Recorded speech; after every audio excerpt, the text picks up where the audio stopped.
was it even helping me or was it taking away my energy, just waste of energy? And I realized it was a waste of energy because like our values didn't match, our points of view, nothing matched. And like it was like being in a dead end relationship. Welcome to the Teen Rockstar Entrepreneur Podcast. So, welcome to the Teen Rockstar Entrepreneur Podcast. In the last couple of episodes, I have been bringing a younger host because we've been wanting to talk about a lot of the stuff that is going on today with our youth.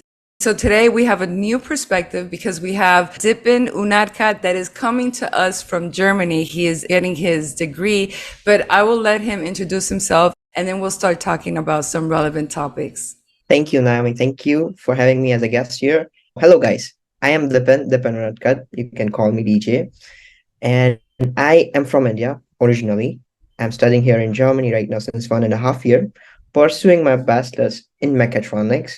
But I also work as a freelance graphic designer since 3.5 years now. And me and Naomi, we go way back now. It's been like 2 or 3 years now since we know each other. And it's been a pleasure. And let's get started. Yes, it has been a pleasure. And DJ, if you guys have seen our amazing logo, DJ is actually the designer of that logo, which I happen to absolutely love. And when we started the podcast, he was the co-host with us. So if you go back to the recordings, you're going to hear Dipen in the podcast. And not only that, one of the podcast episodes, he actually shares his story. On that episode, he talks more about when he was starting his younger years and his experiences and the differences between the culture that he was experiencing coming from India as opposed to the United States. But now you've changed. It's been a couple of years. You have traveled the world, so you have a different perspective and you're in college. So how has that experience been for you? Well, truly, truly amazing. That's like one word to describe it, and the shortest word I can think of right now. It's been like a roller coaster, to be really honest. Like, considering my age, I'm 21 right now. And when I came to Germany, I was just 19 and a half years old, which is considerably young. And considering the Indian culture that I'm coming from, where Yes.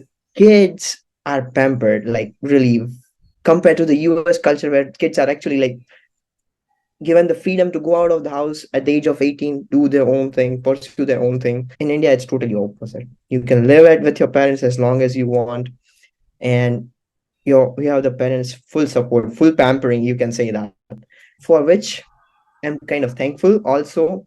But it has been a little bit of a stepstone for me that I had to overcome. Like when I came here, because I had to do everything on my own, from cooking to talking to people, which also in German, different language is a totally different language, totally out of the mind, like in a new country with a new language, with a new culture.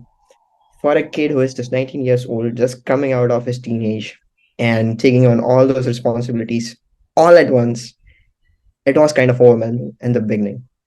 But learning is a process, and Yes. mine has been truly amazing. I got to have so many experiences, learn so many different things. And yeah, that's some of it about my experience in this new culture. Well, you said a lot because actually, in the last episode that we were speaking on with a poet, her name is Corey James. She just turned 20 years old, doing very well on social media. And one of the things that she talked about was that about responsibilities. So let's talk about that a little bit because we were talking about how in America, and I can see that India is similar. Parents seem to want to take on their children's responsibility, thinking that they're aiding them and helping them. But Yeah. sometimes it can become a little bit of a challenge or a hindrance when they try to become independent or on their own.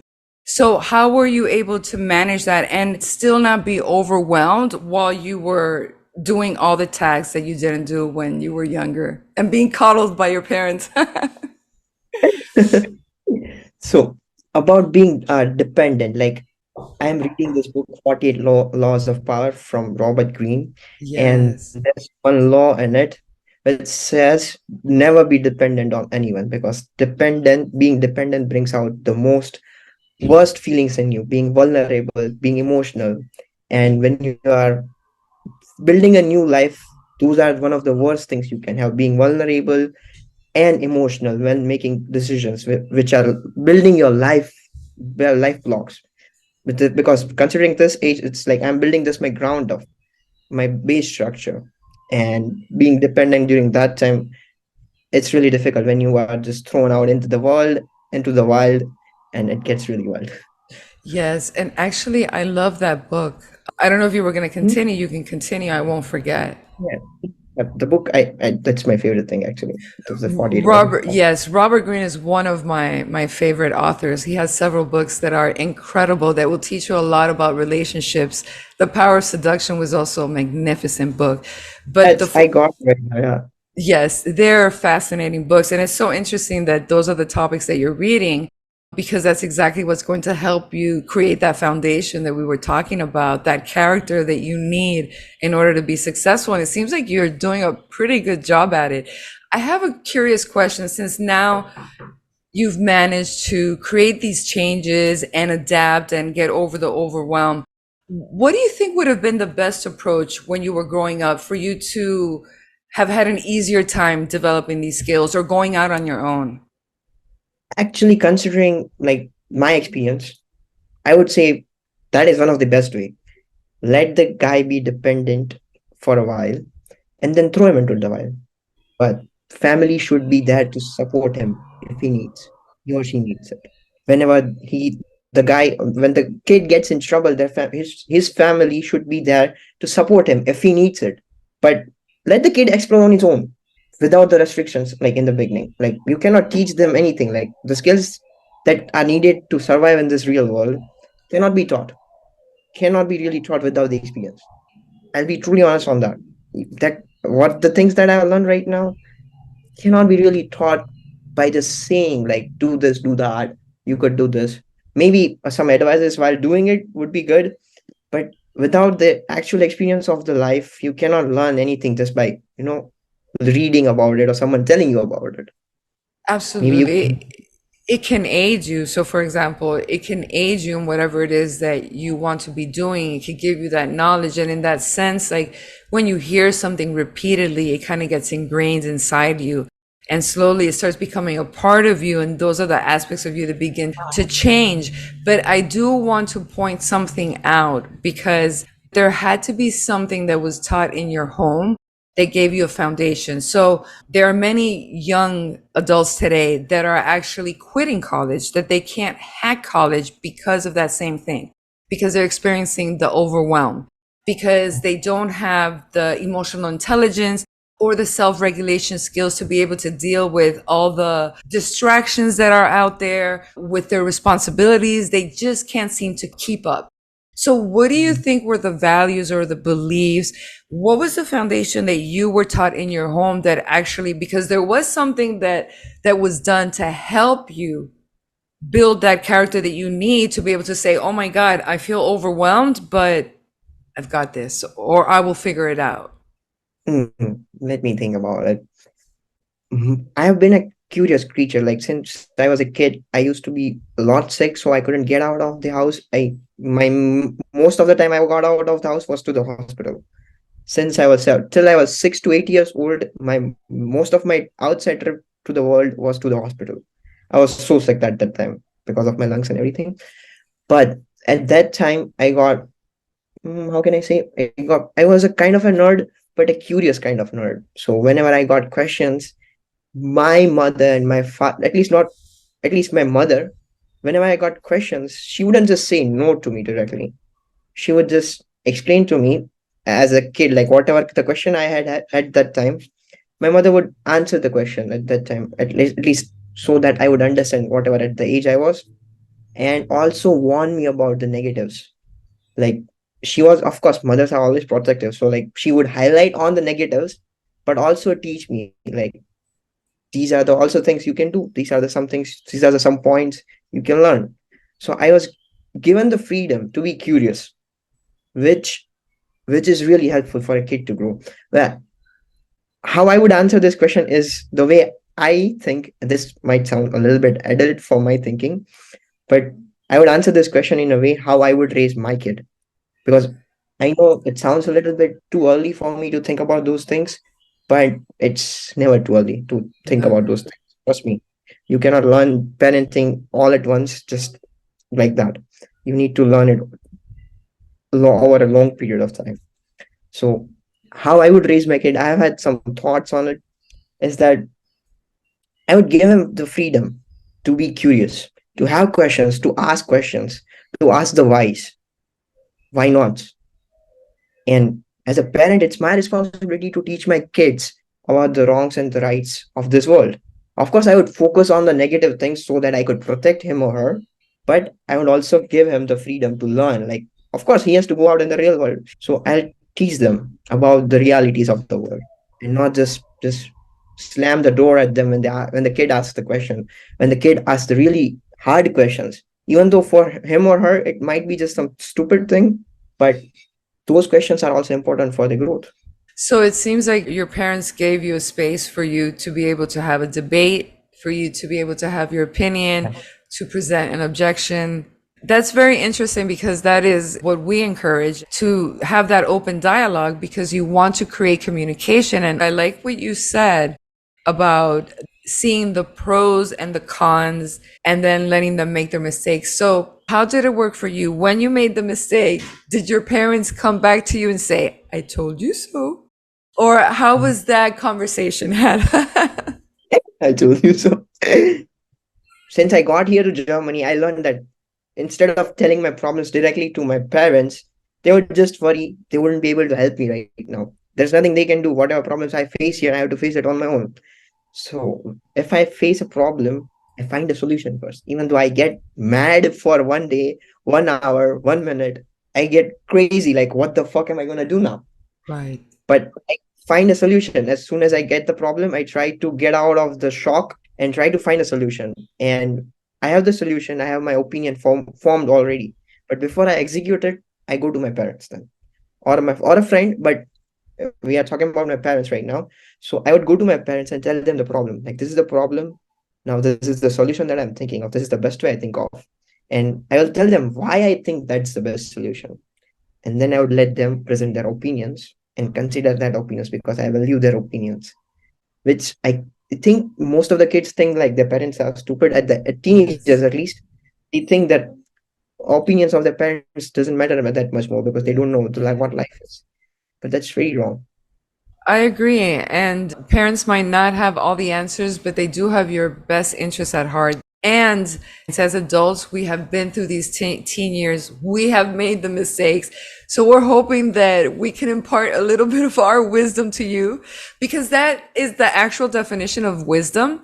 So being smart is learning from your mistakes. Being wise is learning from the mistakes of others. And that's what our goal is for this younger generation, for them to be wise and not have to make the same mistakes that we That's made. what it's like. I like what you said, and I want to break it down a little bit for those who are listening.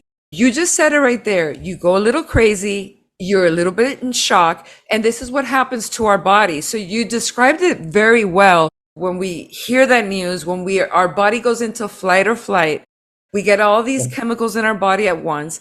How is it that you learned how to regulate yourself when you're in these moments of stress, as opposed to like running like crazy, going out and going and binge drinking and making a decision that is going to make the problem even worse? Hmm. That's true. That's really well said. So for me, like the books that I love that I read since I was a kid, I used to like in the beginning years of the reading that I started, I used to read fiction, but slowly and slowly I started reading non-fictions. And the books that I started reading from was like How to Win Friends and like How to Influence People and Win Friends from Dale Carnegie.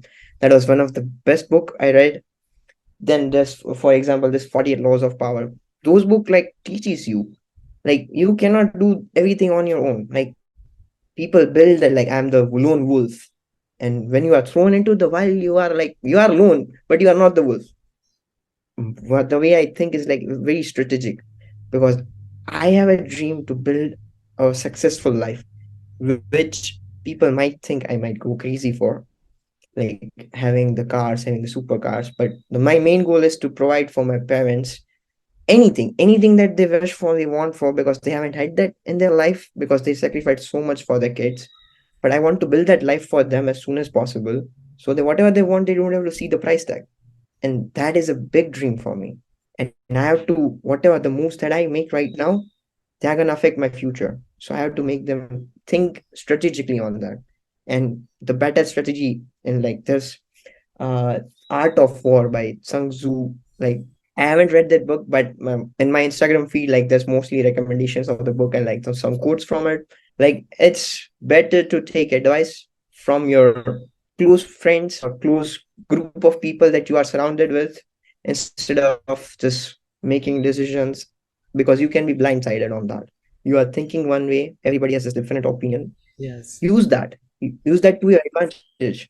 Even though yeah, there's a different opinion compared to yours, just be open to that. There's one thing on that, I don't remember the particular thing in that, but yeah, I read that. Well, So the yeah, book, yes, the book is actually on strategy and persuasion and communication and the right timing. It's a fascinating book.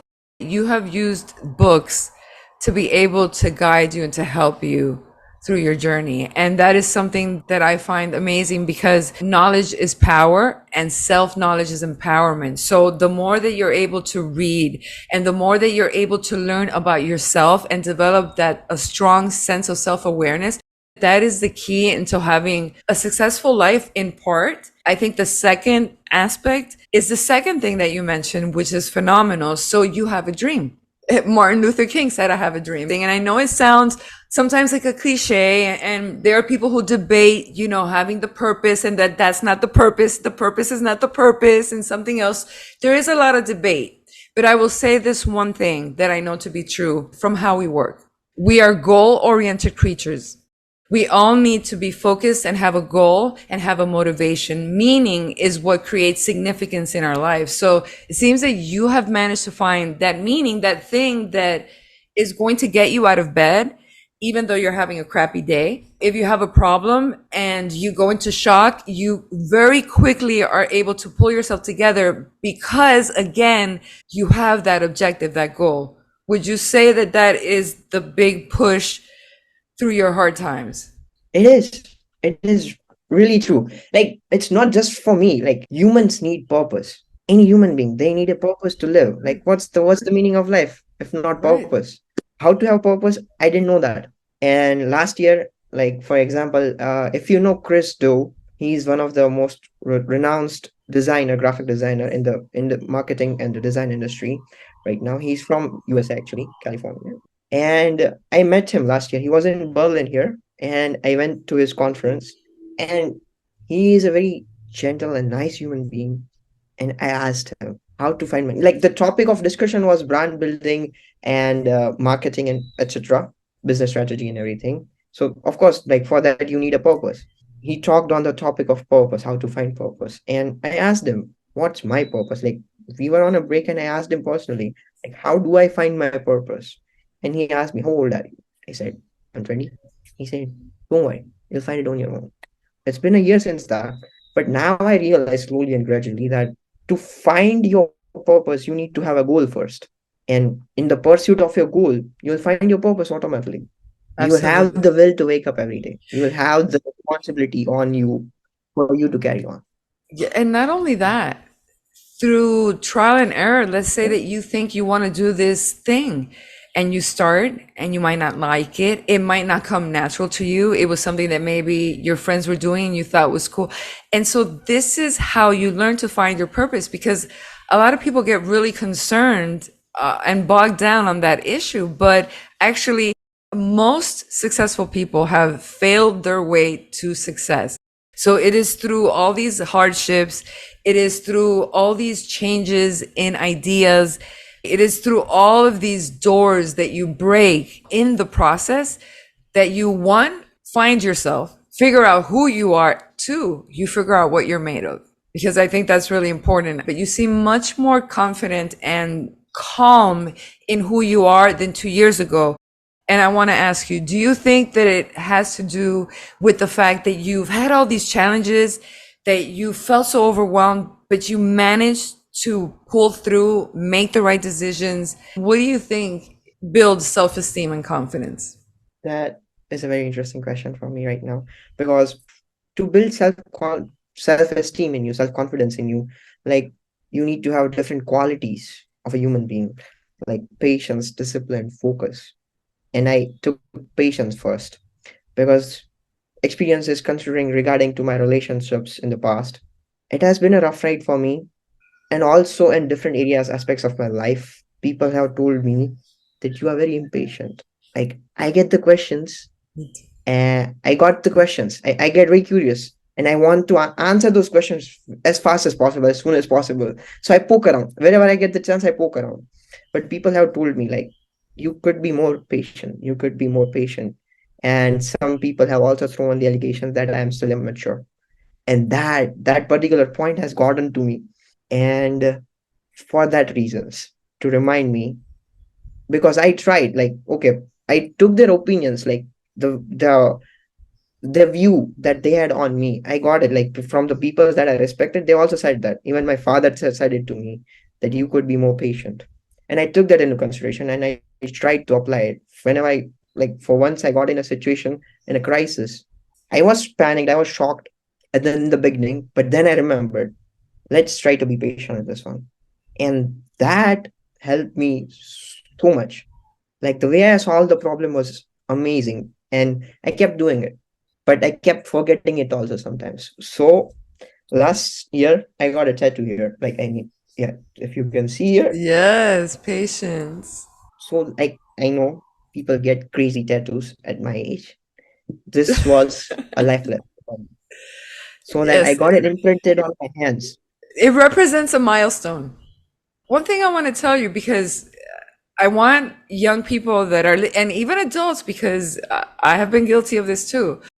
So you did not take it personal when they told you you were immature and that you were patient, and you didn't like get Did triggered did and it triggered me. I like it triggered me like crazy. But when I told my friends about it, like one of my close friend, I go to him every time for advice. Told him I was angry. I was venting out to him. But he also told me like it is true.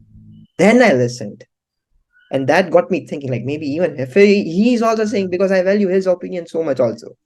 But then I thought like why not try considering the new perspective? It did trigger me. I just wanted to say that. and that's something that I wanted to point out, You because, are giving a other lot of point. us feel that when we feel these emotions, we're the only ones, or that we've talked about this before, that whatever feelings we're feeling are wrong. It's a normal instinct for a lot of us to take things personal, to react.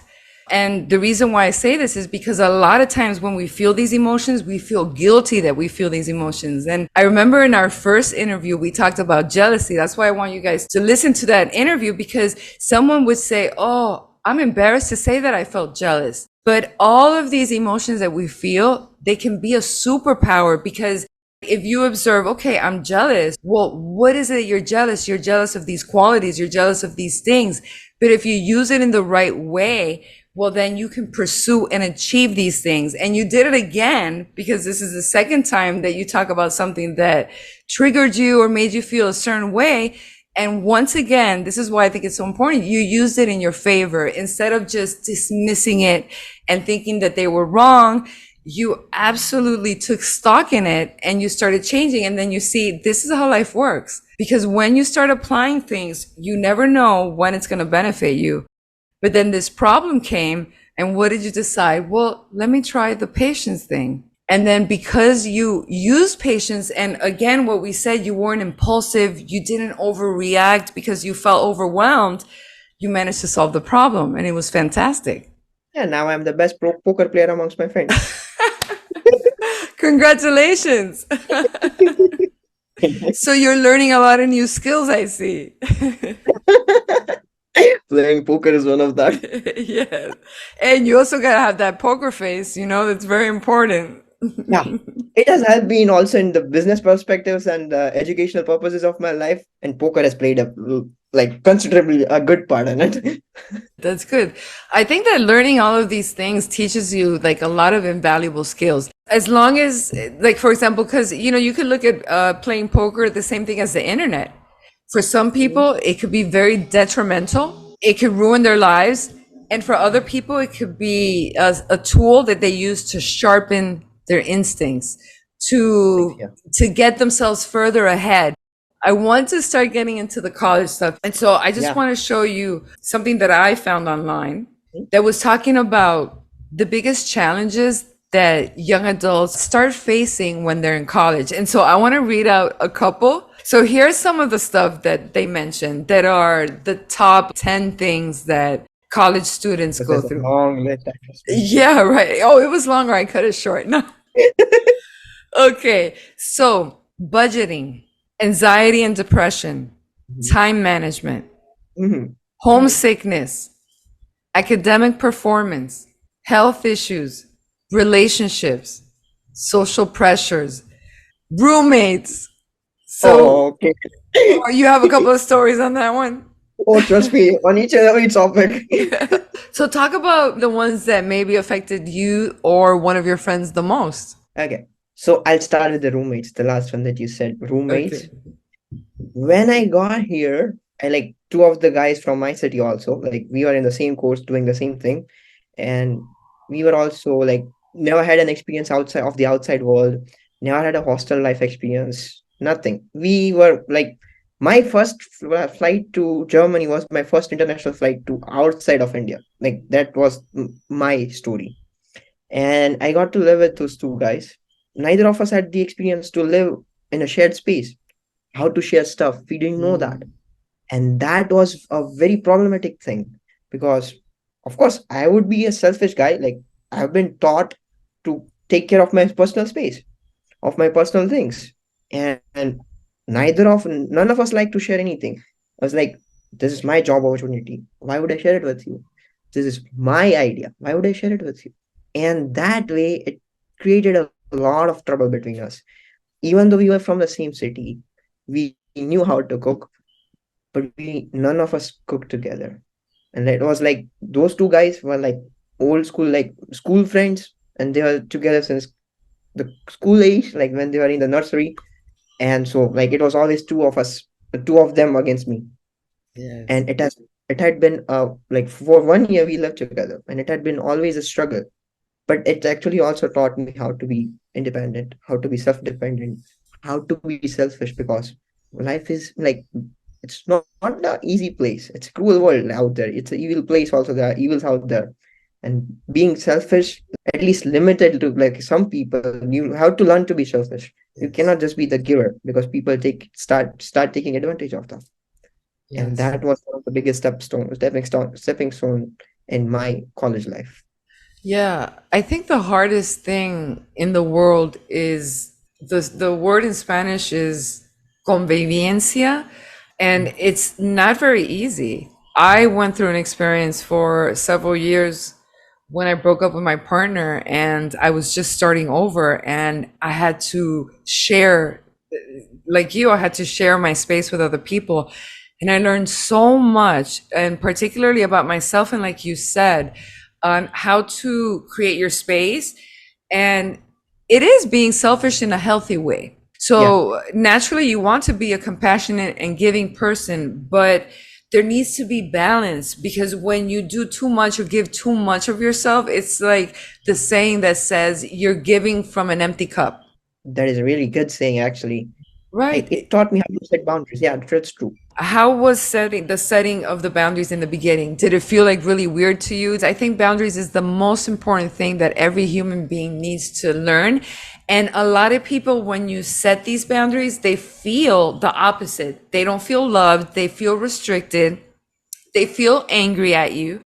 But what they don't understand is that boundaries are acts of love because what you're saying with a boundary is this is what I value, this is what's important to me, and this is what I want you to recognize as important and respect. And if Hmm. somebody cannot do that, then what you have to question is one, reevaluate your boundaries and see if they're healthy and balanced. But then two, if they are, then you have to reevaluate the relationship or the living arrangements. How did you get good at setting boundaries?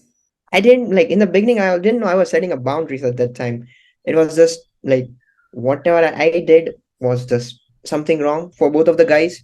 So it was a very weird experience, to be honest. You start questioning yourself, start doubting yourself, like, what am I doing? Is it wrong? But then I started evaluating my energy, like, how am I spending my energy when I'm with them?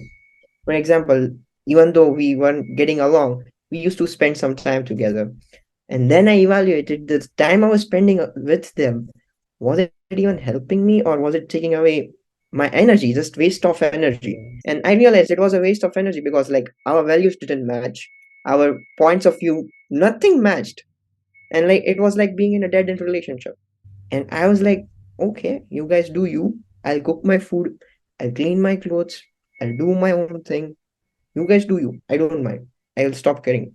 And then I was like, okay, now this is helping me. And I found also like a better group of friends, to be honest, that has helped me at that time. Just for example of setting boundaries at that time. And I learned like people can be good if they want to be. So why am I wasting my time on them? Why am I wasting my thoughts, my energy on building a good relationship with them when I know there are other good peoples if they want to be? I love that because sometimes we get into situations and we think that we have to fit the square peg in the round hole. Just because we're there, we think that that's how it has to be. And so I like that you were willing to be uncomfortable because I can imagine it had to be very uncomfortable. You feeling like the outcast in that home environment, you having to set the boundaries. I'm sure you felt really uncomfortable walking around there in the beginning. There were times that maybe you doubted yourself or you thought that you were wrong or that maybe you were the problem or something like that. Sometimes you can't understand why it's happening at the beginning, but I like what you realized. And that is important. I want everyone to listen to this. You realize, okay, so what are these people bringing to the table? And again, we're not criticizing anyone else's actions or practices, but what they live, what they do, what they listen to, what they watch, who they are, the decisions they make. Is that in alignment with the life that I want to have? Do they add to my life or are they just taking away? Like you said, time is our most valuable asset. People don't realize that. And those hours that you spend, like you said, wasting them. And I've done that many times in my life as well until I realized, wait, my time is more valuable. And with this time, I could be doing something else. And not only that, you're saving space for something better and something Exactly. that's right for you. Because sometimes you got into that situation and we try to fit ourselves into that situation, but it's not right for you. Hmm. So don't push it. Exactly. And now you've able to find friends that are Yeah. more aligned with what you want in your life. And on that particular point, Yes. I believe like since I started making close friends, since I realized what's the importance of having a best friend, what's importance of having close friends, like even though they are few peoples, how valuable they can be. The people you are surrounded by is one of the most things. And like there's a saying like you are the average of the five people you are surrounded by. Exactly. I I heard started six. Just this, kidding. this is I didn't get you. It's so true. You are the sum of the people that you associate with. Exactly. And the people I was and the values that I have. It's always about like we have fun at the times. Let's have fun. Like let's just go crazy, drink, have fun, just talk bullshit, talk crazy. But to balance that, let's talk about finance. Let's talk about making money. Like my mindset is particularly for me, my mindset is like that. As much as you talk bullshit, just talk sense. Yes. And for me, the sense is about making money, how to have a better life, how to have it, how to make money quickly. So I started revolving with the circle of my friends. And even though it might sound crazy, each and every close friend that I have brings something to the table which I don't have. And I know what I'm bringing to the table. I know that I know what my values are. And I'm thankful for that. I had to find that for myself. I know what I'm bringing to the table. And I expect the same of the other guy, not just anything like let's go get drunk on Friday nights. I don't want that because I Yes. don't do that anymore. Oops. And I put a post on cut that. I recently just put a story on that.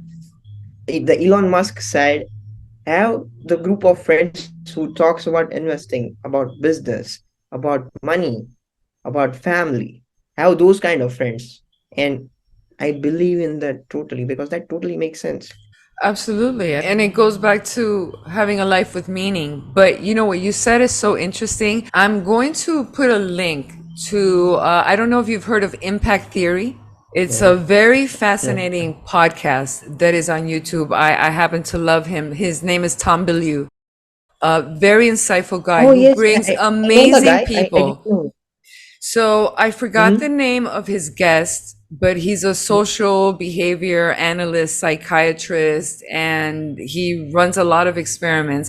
And so he was talking about exactly this. So we already know that we all have a personality type, and there are some people that fall on different spectrums. You might be high, which means that you're high happiness and you're also high in sadness. There's people that don't experience a lot of sadness, but then don't experience a lot of happiness either. And so, there's type A, type B, type C personalities. And so it's very important for you to understand your personality. And what he says is once you learn your personality, what your goal should be in life to be successful is to surround yourself with people who are not like you. Oh, And so interesting. this is how he bases Tom Bellew, how he bases his business. He knows exactly what his strengths and what his weaknesses are. And so then he goes and he finds not only his group of friends, but those that he surrounds himself by in his work environment who brings skills to the table or who brings these type of personalities that are different from his. Because when you're in challenging times, these are the groups that are going to be the most successful in brainstorming and bringing solutions for your life. So I'm going to add that link down so that you guys could check it out because it's actually fascinating and you're going to want to run and find what your personality type is. And then what you're going to start doing is you're going to start pegging all your friends. Oh, he's type this or he's like that. He's high. I want to end the podcast with a game. All right. Are you cool with that? Yeah, Okay, good on me. cool. Okay. Okay, so the game is called What's on Your Mind. I'm going to give you three categories and you pick a category. And then when I go to the category, there's going to be 10 questions and I'll ask you to pick a number. So the categories are the following: relationships, Mhm. thoughts, and juicy. Which category Juicy. do you pick? What's juicy? What's the inclusive Juicy and like what's means interesting. It means like, ooh, like maybe like there's a secret or something like that. The word. I'll go with that particular. Yeah, that sounds interesting. Perfect. So you can pick from 1 to 10. Tell me a number. 8. Okay. So Mhm. here's the question. What is the most outrageous thing you have done for love or friendship?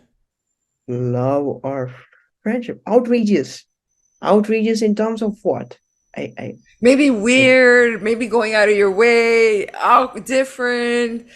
this podcast is going to be public. Oh, don't hold Out. back now. Don't hold back. No, Once I stole a mule in India. no. Like hopefully my parents don't listen to this. Otherwise, I don't care about it. I'm gonna tell you the story about my girlfriend, ex-girlfriend. I went all out on our first anniversary.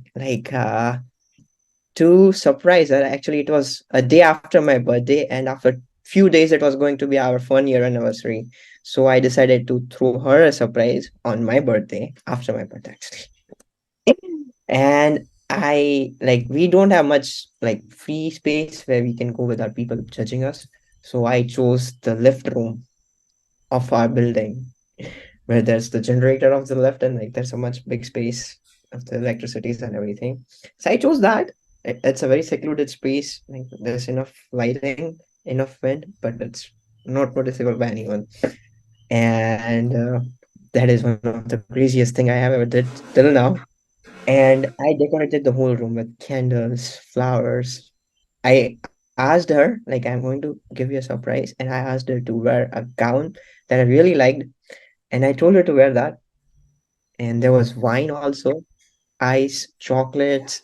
There was some like nice pillows in the background. So like the I gave her a surprise. I took her to the loft room and I opened up her eyes and we danced to the song by Ed Sheeran, The Perfect. Yes. Danced to that song. We sat there, we talked for hours because we haven't had the opportunity to, just be alone for a few hours. Like we had 3 to 4 hours. That was the first time we spent so much time together, which is very crazy. And we spent like 3 hours just sitting there. We were talking, we were discussing, and that is for me like that is one of the craziest thing I did for someone that I love. And I don't regret any of it. It was just one of the best memories I have. That sounds amazing, Dipen, that you really did that. That sounds beautiful. I Awesome. was crazy in love with her.